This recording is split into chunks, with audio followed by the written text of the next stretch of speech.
台湾有事の机上模擬戦で米対軍が敗北について、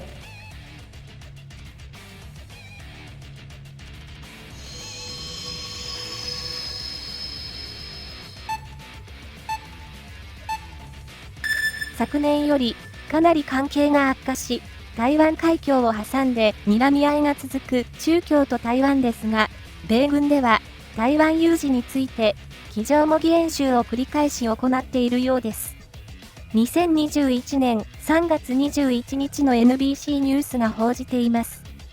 この記事によると、米軍の机上模擬演習では、台湾軍の勝利は非常に困難で、想定を変えながら、複数回の模擬演習を実施しているようですが、米軍が介入しても勝利できない結果も複数発生しているようです。また、この記事では、3月9日に行われた上院軍事委員会の公聴会において、米インド太平洋軍のデイビッドソン司令官が、中共は6年以内2027年に台湾侵攻を起とする可能性があると証言したと報じています。最近の中共の引き締め政策は度を越しており、香港においては、選挙という名の選挙でない制度が施行され、民主化潰しを続けており、中共に屈しない姿勢を貫いている台湾に対する恫喝、挑発も激しさを増しております。恫喝など口先だけのことも多い国なのですが、実際に台湾侵攻はあり得るのでしょうか。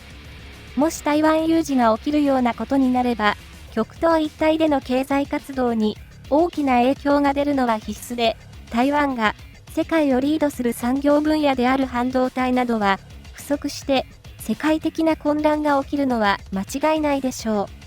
今回は中共軍の持つ能力から台湾有事を考察してみたいと思います。近年、中共海軍は凄まじい勢いで拡大を続けており、主力艦艇の建造数では、米軍をはるかにしのぐ数の建造を続けています。今年に入ってからは、通常動力潜水艦の建造用ドックが急激に拡大されたことが衛星写真から判明するなど、中共軍は今後も海軍力強化を加速しながら続けるものと思われます。台湾有事における想定においては、最終的に中共が渡海して台湾を支配下に置けるか否かが、勝利の条件になるでしょう。中共が台湾侵攻に際して実施するであろう攻撃の最初の一撃は、通常弾頭型の弾道ミサイルの飽和攻撃になるでしょう。これは、おそらく、米軍も含めて誰もが予測する最初の一撃です。これにより、台湾の防空網を破壊することから始まります。この攻撃により、固定式の早期警戒網、航空基地はほぼ壊滅すると思われます。航空基地は滑走路をはじめとして機能の多くを破壊される可能性があります。たとえ沿岸に格納された航空機は守られたとしても、滑走路や誘導路などが破壊された場合、戦闘機は発進できません。米軍の年次報告書2020、2019によりますと、中共軍は台湾向けの短距離弾道ミサイルを移動発射機 TEL250 両、弾道ミサイル本体については600機以上保有としております。報告書の数字だけ見ると減っているように見えますが、減っているわけではなく、米軍が確認できていないということになります。数字プラスというのは、最低を表している数字で、最低数は確認したけど、あと何発あるか不明という意味になります。中共は2020年から戦略ミサイル部隊の動きをかなり隠しているようで、米軍も衛星からつかみきれていないでしょう。しかもコロナの影響で入国が制限されているので、現地の情報も入りづらいのだと思います。そのため2019年より減ってはいないと思われます。むしろ増えているでしょう。この短距離弾道ミサイルに対して、台湾軍では、弾道ミサイル迎撃能力を持った国産防空ミサイル、天弓2型とパトリオット PAC2 プラス、および PAC3 で迎撃を行うことになっていますが、終末段階の限定的な迎撃能力であることと、防空ミサイル部隊の配備数から推定しても、迎撃できるのは多くて100発程度と推定されます。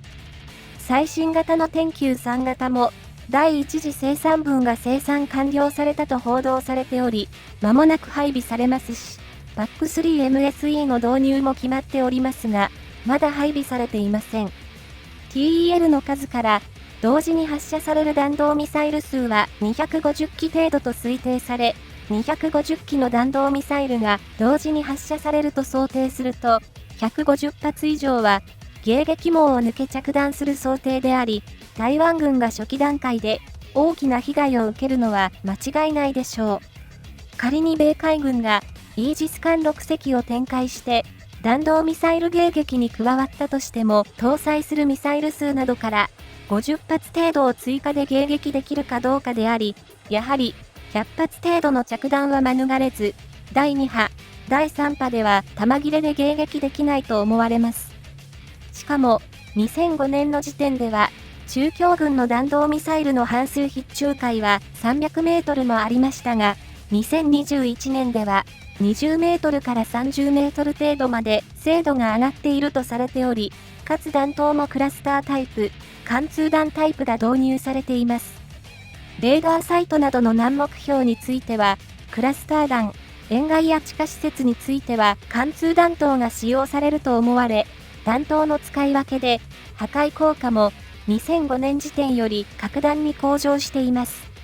また、巡航ミサイルと徘徊型自爆無人機の配備も進んでおり、弾道ミサイル攻撃から生き延びることに成功した移動式レーダーサイトなどが、レーダー電波を出した途端に、無人機による自爆攻撃などを受ける可能性もあり、開戦初日には台湾軍の防空網は壊滅する可能性が高いと見ているようです。また、米軍では台湾のみならず極東において台湾を支援できる米軍基地も攻撃目標となっている可能性を考慮し、シミュレーションを行っているようです。シミュレーションの結果、嘉手納、岩国、横田、グアムについても、中距離弾道ミサイル、準中距離弾道ミサイルによる攻撃で、台湾支援が困難になる場合もあると見ているようです。また、海軍についても、佐世保、横須賀、グアムが攻撃を受けた場合、海軍の後方支援が困難となり、台湾支援に支障をきたす可能性も想定されつつあるようです。こうなってくると、もはや、日本が攻撃を受けることになるわけで、日本も黙って見ているわけにはいきません。日本に降り注ぐミサイルは、迎撃する必要が出てきます。自衛隊においてもできうる範囲で準備に努めていると思われ、海上自衛隊では、艦艇の塗装を平時の塗装から戦時用の塗装に変更しつつあります。これは、空から看板号が見えないように消す、艦隊側面の看板号は、国際法で表示する義務があるので、消せないのですが、遠くから見えにくいように色を薄くするなどです。先日就役した羽黒は、すでにそのような塗装になっています。既存の艦艇も、整備のたびに変更しているようです。ミサイル等の増産も、密かにやっているのでしょうかね。そこまでは情報が集まりませんでしたので、不明ですが。防空網が破壊され、早期警戒網の多くが破壊された場合、台湾軍はかなり苦戦するでしょうが、正規軍による大規模な上陸作戦は、中共軍もまだ準備ができていないでしょう。また、台湾軍は優秀な国産対艦ミサイルを空中、地上、水上から発射できるように整備しており、最初の弾道ミサイル攻撃を生き抜いて温存されている可能性もあります。そのため中共海軍も、大型艦艇が迂闊に近づくと撃沈される可能性があり、なかなか正規軍による着上陸作戦は難しいでしょう。しかも、中共も重装備の上陸部隊を運び込める能力はまだ小さく、強襲揚陸艦で同時に運べる海軍歩兵部隊は4個大隊から6個大隊と見積もられており、海軍歩兵ですので、装甲車両も陸軍よりは簡易なものがメインとなります。その上台湾には20万の陸軍現役部隊と165万の予備役部隊が存在し、台湾を守っています。数万程度の上陸部隊であれば、水際で撃退される可能性が高いです。ただし、近藤は、中共海軍の準軍事組織である、海上民兵が要注意と思っておりまして、実はこれ、日本円で6000億円近い予算が計上されている準軍事組織です。海保の予算が、令和2年度で2200億円強ですので約3倍です。しかも、人件費が日本の5分の1以下で、専用の艦艇を持っているわけでもなく、この予算ですので、兵力としてはかなりあるはずです。今、フィリピンとの係争海域である南沙諸島で、船が遭難したと嘘ついて、220隻もの大型漁船で徒党を組んで埋め立てを始めようとしているのも、この海上民兵の集団です。先日の報道では人工建造物が建てられているのをフィリピン軍が確認したとされており、早々埋め立てしてくるのは目に見えています。中国南部の漁民のほとんどは、これに所属していると思われ、海上民兵に登録されている漁民の総数はいろんな説があるのですが、最低でも100万は軽く超えていると想定されています。これらが数万の漁船で退去して押し寄せると、対艦ミサイルや艦砲があっても、弾より数が多いので、かなり厳しい状況になるでしょう。海上民兵は、自動小銃などの消火器程度、対戦車ロケット等の訓練しか受けていない可能性が高いですが、漁船に陸軍の歩兵が乗っていれば、対戦車ミサイルや携帯型対空ミサイルも上陸できるわけで、台湾軍はかなり苦戦すると思います。中共も水際ではかなり損害を出すでしょうけど、数が数なだけに台湾島すべての海岸線を防御できず、必ず上陸を許すことになります。しかも、高所のレーダーがやられていれば、目視で水平線に見えた時点で 30km 程度しかなく、1時間程度で海岸線に乗り上げ可能ですので、台湾軍が兵力を集中させる暇もないかもしれません。グローバルノートによると、中共人民は動力付き漁船を2018年時点で約55万隻保有しており、これは世界一の保有数です。そのうち2万隻は大型漁船、5万隻は中型漁船と推定されており、大型、中型漁船だけに消火器を持った兵を乗せるだけで100万名以上が輸送可能です。台湾軍の防空網が破壊されている状況であれば、海軍艦艇を使った上陸作戦より、海上民兵と漁船の大量投入の方が、現実味が高いでしょう。防衛側も、陸から全てを撃沈するのは不可能だと思います。航空優勢があれば話は別でしょうけど、防空網が破壊され、航空優勢が確保できないのであれば、漁船で押し寄せるのが一番効率的なのは間違いないと思います。むしろ、海軍の大型艦の方が数が少ないので、対艦ミサイルの飽和攻撃とかで沈めやすいかもしれないです。そして、漁民と歩兵で海岸堡を築いてしまえば、シナ大陸から重装備も上陸可能になるでしょうから、あとは台湾軍は山に入ってのゲリラ戦での防衛以外に方法がなくなります。しかしゲリラ戦も増援があってこそのゲリラ戦ですので、米軍の来援が遅れるとかなり厳しくなるでしょう。米軍が机上演習で敗北というのも、今なら勝てるので、米軍が誘っているという可能性もあります。どこまで本当かは正直わかりません。ただ、現状の双方の配備状況を見る限り、先制、奇襲する側が有利なのは間違いなく、台湾軍単独では厳しいものの、米軍の支援があれば、中共が簡単に勝てるとは思いません。ただ、台湾海峡は、幅が 200km 前後しかなく、大陸から攻めやすいので、弾道ミサイル、巡航ミサイルによる先制攻撃で航空優勢が失われると、かなり苦戦するでしょう。航空優勢がない状態での陸上、水上戦闘は、かなり厳しいものがあります。台湾軍の防空網が弾道ミサイルで壊滅した場合、嘉手納の米空軍や空母打撃群が即座に介入して航空優勢を与えないようにしないと負ける可能性が高いです。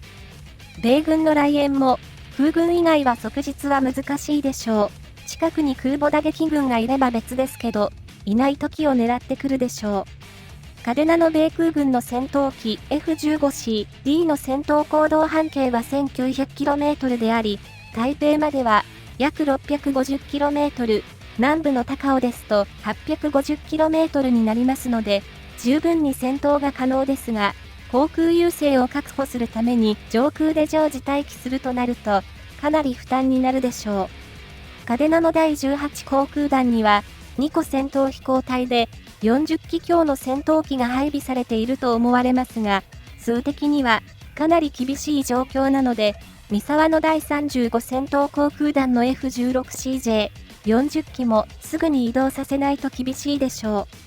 う。それでも数的には足らないかもしれないです。40機で台湾上空でのキャップを24時間続ける場合、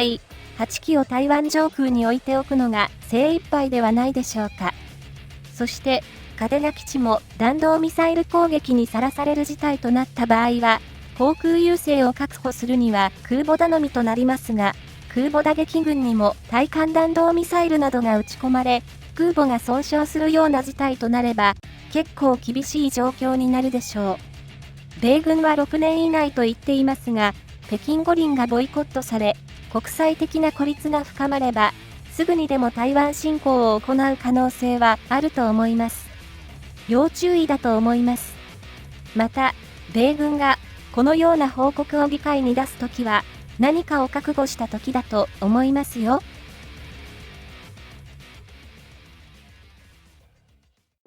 ご視聴ありがとうございます。今回の新防衛研究チャンネルはいかがでしたでしょうか。今後とも新防衛研究チャンネルをよろしくお願いいたします。コメントやチャンネル登録もどしどしお待ちしております。次回もお楽しみに。Thank you for viewing. See you next time. Bye bye.